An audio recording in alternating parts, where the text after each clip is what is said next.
We're in Module 3 now, and in this module we have 2 more chapters on energy-yielding nutrients. While there are many important concepts in these chapters, I just want to stress 3.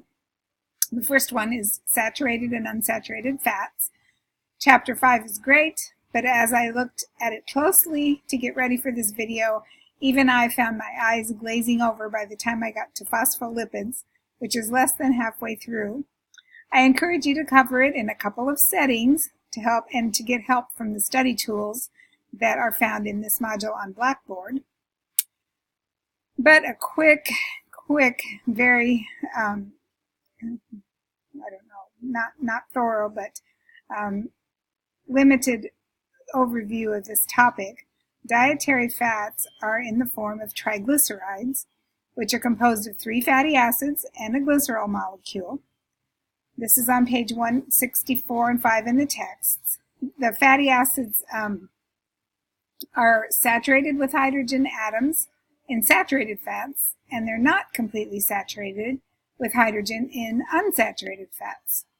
So in general, saturated fats are more solid at room temperature, whereas unsaturated are more liquid. And I'm sure some things come to mind. Obviously, unsaturated fats would be more like the oils that we commonly consume, and actually more highly recommend for the diet. But saturated fats, on the other hand, are found in animal products and are also created from oils in food processing. They are more solid, as I said. They can raise unhealthy cholesterol levels in the body, and they can damage heart health.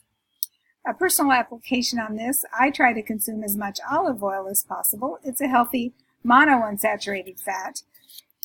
Also, I don't eat a lot of processed foods because I prioritize cooking homemade meals.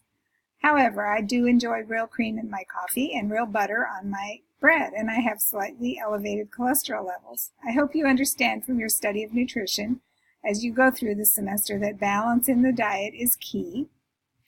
So the second important concept is essential fatty acids.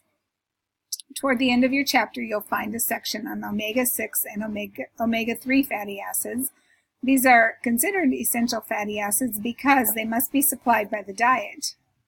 The good news is it's not difficult to get these in the American diet here. Most people don't suffer a deficiency. They're most commonly found in oils that we consume.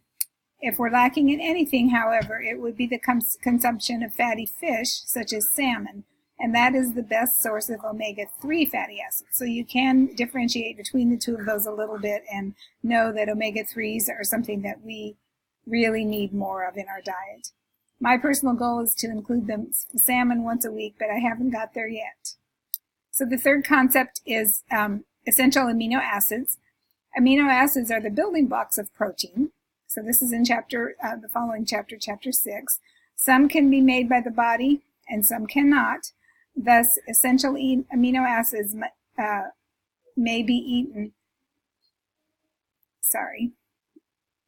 Essential amino acids must be eaten in the diet because they cannot be made by the body. High quality protein foods have all of the essential amino acids within themselves. What are some examples of these? You can probably guess. High quality proteins are meats, fish, eggs, dairy, and what do all these foods have in common? They're all animal foods. Soy foods are the only plant foods that contain all the essential amino acids.